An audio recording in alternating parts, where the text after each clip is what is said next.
السلام علیکم معزز خواتین و حضرات، میں ہوں علی ممتاز اور آپ دیکھ رہے ہیں میرا آفیشیل یوٹیوب چینل۔ اس ویڈیو لاگ میں میں آپ کو ایک ایسی خبر کے بارے میں بتانے جا رہا ہوں جو بہت سے لوگ یہ کہیں گے جی یہ تو خوشخبری ہے، اور بہت سے لوگ ایسے کہیں گے ارے یہ کیا بتا دیا ہم نے، یہ تو اچھی خبر نہیں، یہ تو بری خبر ہے۔ بہرحال جی فیصلہ آپ کو کرنا ہے۔ خبر کچھ اس طرح سے ہے کہ ہمارے ملک میں اس سے پہلے جب بھی نکاح ہوتا تھا تو نکاح رجسٹر میں رجسٹر کیا جاتا تھا، اور جو نکاح پڑھوانے والے ہمارے مولوی صاحب مفتی صاحب جو بھی ہوتے تھے وہ نکاح کو رجسٹر کیا کرتے تھے اس رجسٹر میں۔ لیکن اب ایسا نہیں ہو پائے گا، ڈیجیٹل دور ہے تو ہر چیز ڈیجیٹل ہو رہی ہے، تو لہٰذا اب نکاح بھی ڈیجیٹل ہوا کریں گے۔ اب ڈیجیٹل نکاح کس طرح کا نکاح ہوگا؟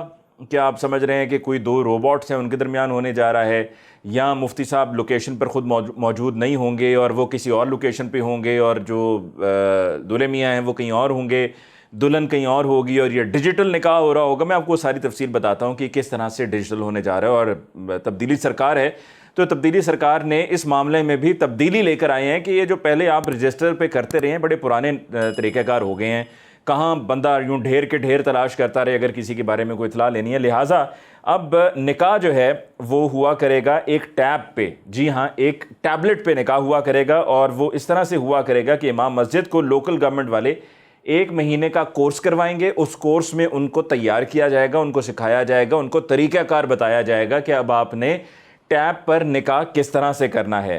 اور جو نکاح خواہ ہے اس کا اکاؤنٹ ہوگا، اس میں نکاح کی فیس جو ہے وہ نکاح خواہ خود جمع کروائے گا۔ گواہان کے شناختی کارڈ پہلے سے سکین ہوں گے، پھر ان کے انگوٹھے لگیں گے، اور اگر شناختی کارڈ اور انگوٹھے میچ کر گئے تو جو گواہ ہے وہ قابل قبول ہوگا۔ یعنی کہ پہلے تو یہ تھا نا کہ جو گواہ ہیں وہ بھی موقع پہ موجود ہوں گے، دستخط کریں گے اور یوں گواہ رجسٹرڈ جو ہوتا تھا۔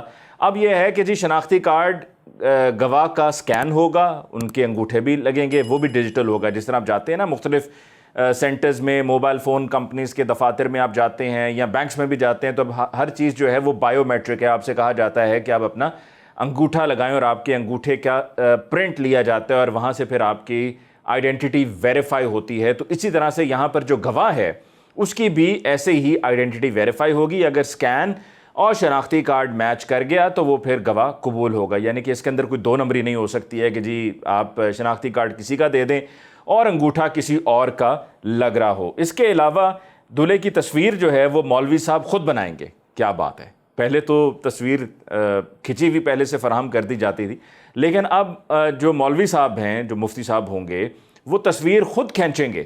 آپ سوچئے ذرا، مفتی صاحب کھڑے ہو کے دولہے میاں کی تصویر کھینچ رہے ہیں۔ لیکن بہرحال یہ اچھی بات ہے، ڈیجیٹل دور ہے، اور اس میں کوئی ان کی شان میں گستاخی نہیں ہے کہ جی جس پر بندہ کہے کہ جی ان کی آپ نے توہین کر دی ہے، آپ نے ان کو کہہ کر کہ جی آپ ہماری تصویر بنائیں۔ یہ اب طریقہ کار ہے، اور اس طریقہ کار کے تحت جو ہے وہ مولانا صاحب کو دولہے کی تصویر بھی کھینچنی ہوگی۔ اب آگے کہانی میں ٹوسٹ ہے، اور وہ ٹوسٹ کیا ہے ذرا توجہ سے سنیے گا۔ یہاں پر وہ ذرا بری خبر بیچ میں آ جاتی ہے، اور وہ بری خبر اس طرح سے آ جاتی ہے کہ بہت سے لوگ تو یہ کہیں گے یہ معاملات بڑے آسان ہو گئے، پہلے ہم بہت خوار ہوتے تھے، پھر اس کے بعد نکاح کی کاپی لینی ہوتی تھی اور وہ مل تو جاتی تھی، خیر ہو تو جاتا تھا، لیکن اب یہ ڈیجیٹل ہو رہا ہے تو بڑا اچھا نظام ہے، بڑا اچھا سسٹم ہے، اور ہم ہائی ٹیک ہونے جا رہے ہیں، اور ہائی فائی ہم جائیں گے، اور وائی فائی کنیکٹیوٹی اور مزید ان ہوگی، اور اس میں پھر حکومت کو ظاہر سی بات ہے وائی فائی کنیکشنز بھی لگوانے پڑیں گے۔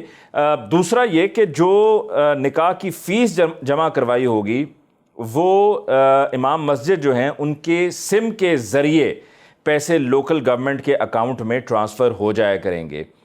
اور اب یہاں پر کہانی میں ٹوسٹ کہاں پر ہے؟ ٹوسٹ جو اصل ٹوسٹ ہے وہ بتانے سے پہلے میں آپ کو یہ بھی بتا دوں کہ اگر ایک نکاح کی فیس جمع نہ کروائی ہوئی تو دوسرا نکاح درج نہیں ہوگا۔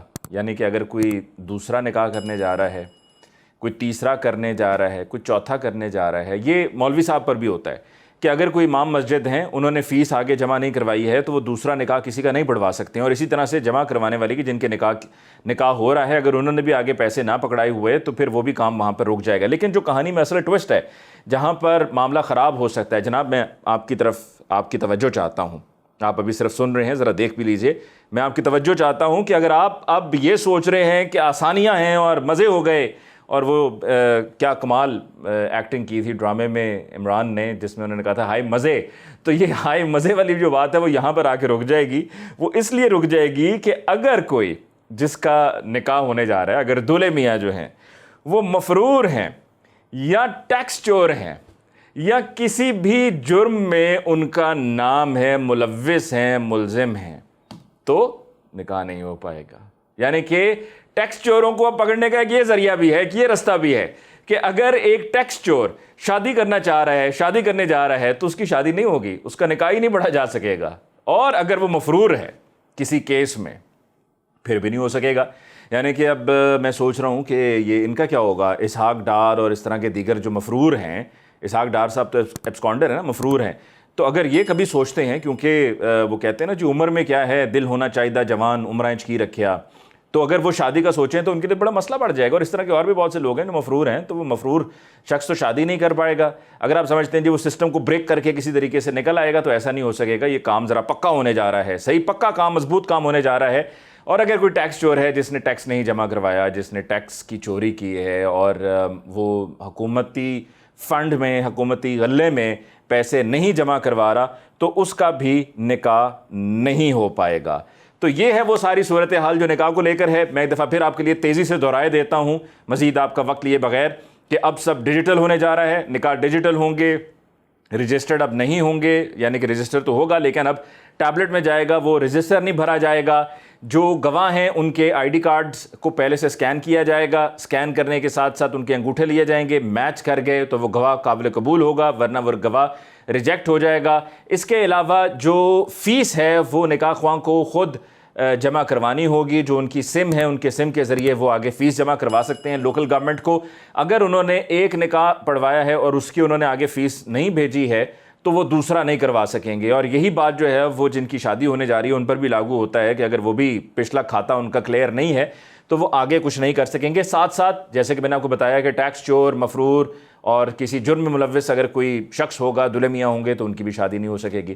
تو اس میں آپ دیکھ لیجئے کہاں پر کس کے لیے کیا اچھی خبر ہے اور کیا بری خبر ہے. اس کے ساتھ ہی مجھے ممتاز کو اس ویڈیو لاگ سے دیجیے اجازت. اللہ نگہبان.